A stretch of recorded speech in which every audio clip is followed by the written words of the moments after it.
Hey guys, what's up? So I'm starting a series of videos where I film some quick drawings that I've done.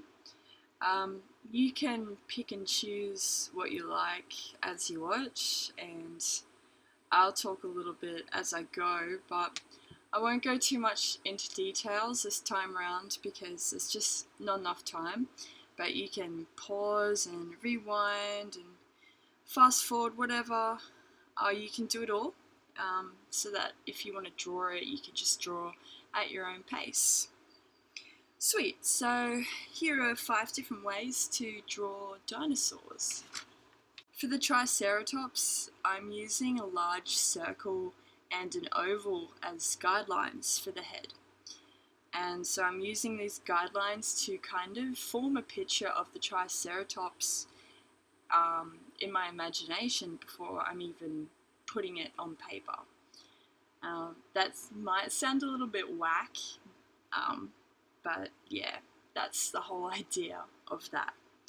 Once we place the horn and the beak, then we can go ahead with the mouth. And I'm picking these features to do first because they're a focal point in the picture. If that doesn't work for you, that's fine, but it's a good thing to practice, I find, especially if you're doing a lot of illustrations and things. So, yeah, back to the snoot. I'm placing the nostril right up against the horn here, so I'm sure it's pretty obvious now. This picture is not really realistic, but you know. Also adding the eye, which you can do later if you want. Just makes a little bit more sense. The horns can be as long as you like. Thicker than the nose horn is best, and slightly tapered at the tips as well. The second eye is a little bit of a bitch to do, to be honest. Play around with it though. Make sure it's also on top of the snoot, like the other eye. The crest or the frill or whatever you want to call it, that's like a curved line behind the head. So afterwards, I'm just adding final lines here, and also a bony cheek spine. You can Google what I mean by this cheek spine. There's a lot of Triceratops pictures all over the interwebs, so I'm sure you'll find out what I mean. And these crest lines, they're there to follow the bony parts of the head. And there we have it. I'm just going to add some touch-ups for Mr. Three-Horn Boy here. Wrinkles, spots, cigarettes, you can add whatever you want. So here's a long neck sauropod of some kind, or it can be a snake with legs and a beer gut. So he is really simple. Using a big old circle for a guideline as the body, and yeah, another guideline here for the back of the neck. If you can see a dinosaur already in this picture, you're probably doing really well because I can't see shit. His legs aren't really legs, they're just like stumps, really. So make them a little bit thicker towards the top where it joins onto the body. This drawing is a lot simpler than the other, so if you found the 3-horn Triceratops dude a little bit difficult, this one should be easier for you. The most difficult thing with this picture is just getting the proportions correct. But once we rub out the guidelines and go over his lines again, it should be a lot easier. Give him some wrinkles and spots and career goals and whatever else you want, and then we're done. So this one was a bit of a muck around to film because I don't really I don't usually film stuff. This is kind of, I'm a real noob, so yeah.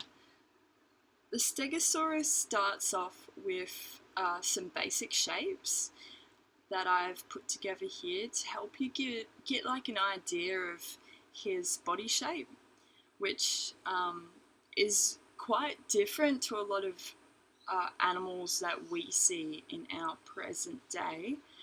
The tallest point on the Stegosaurus is the hips, so we're using this slanted shape for the body, like as a guideline.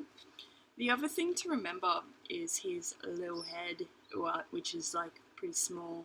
So keep in mind that if you want him to be realistic, though, yeah, those are the proportions that are important. Those hips, much like an elephant's legs, except I'm also going to change it so he's not really standing lock-kneed like the sauropod that I did. Also, make the tail and the back leg really thick and really juicy, like he's got buns, because yeah, that's what a Stegosaurus looks like. So I've redrawn it just in my sketchbook here, after going over the outline, and I've added the parrot beak and all that. The plates on the Stegosaurus are kind of larger and up higher. Add some finishing touches here and there, some more skin folds, especially around the legs, and yeah. Alright, so this picture is a little bit ridiculous, but it's easier than all the others, so it's simpler and it's just like more cartoony. So we'll start off with a big fat head and this trapezoid shape, which will be the front of the snout. His body is like a slanted kind of oval, so that's how we'll begin, with a really blunt tail because it's supposed to be like a baby and all.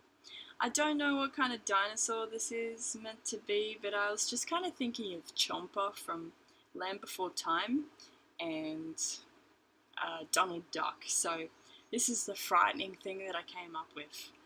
Going over his feet and hands are next, and then we can kind of go over the rest. The claws on the toes are like a leaf shape, so a little bit different for either foot, to show the direction of the foot, so I've kind of drawn it here. Lastly, add the little bits. Try making him cute like I attempted to. It's just this little standing dinosaur, duck boy, or whatever you want to call it. And he's got little spines, which kind of, you know, make him look a little bit cute and shit. Alright, so this might be the trickiest picture of all. If anyone wants a video of a more in-depth tutorial of this or anything else, just like I said, mention it and I guess I'll think about it. It's the best I can promise. I'm starting with a circle and another oval for the basic head guidelines here. This oval is the top jaw, so when we outline the mouth, we'll make it kind of jagged because the front of the mouth is most prominent here. Next, I'm drawing a line to kind of represent the indent of his snoot, and I'm connecting it to the eye, which is just a style choice for me, really. You know, aesthetics. Yeah, and those guidelines, they help to imagine where the eye goes before we add it. So that's, yeah, it's a good skill to have doing that. This bottom jaw might be pretty difficult to get right. What I'll say is that once you do the basic shape and then add teeth, it'll be easier to get the mouth right. Think of the jaw as if it's almost on a hinge a little bit, except not quite as Yeah, not quite as restricted. Consider the length of that bottom jaw and the thickness of the chin as well. So yeah, once there's teeth in there, might be a lot easier for you to see where the jaw belongs. So yeah, play around with that. Okay, so once you've done that, that's the most difficult part done. You can add a tongue if you want. Just drawing the long and pointy tongue here. It fits. Afterwards, add some details, like some lines for skin patterns and folds and dots and all that fun stuff. Then rub him out and go over with a nice pen. So yeah, guys, that's 5 different ways to draw some dinosaurs. And yeah, thanks so much. Comment down below any other ideas or whatever. I'm kind of drawing on really crappy paper here, just because my sketchbook got wet. But, you know, the thing about art is you should use whatever you can to make art, even if it's kind of crappy materials. Not really, you know, first choice, but sometimes that happens and you can't really do much about it. Anyway, take it easy, guys, and yeah, have a good one.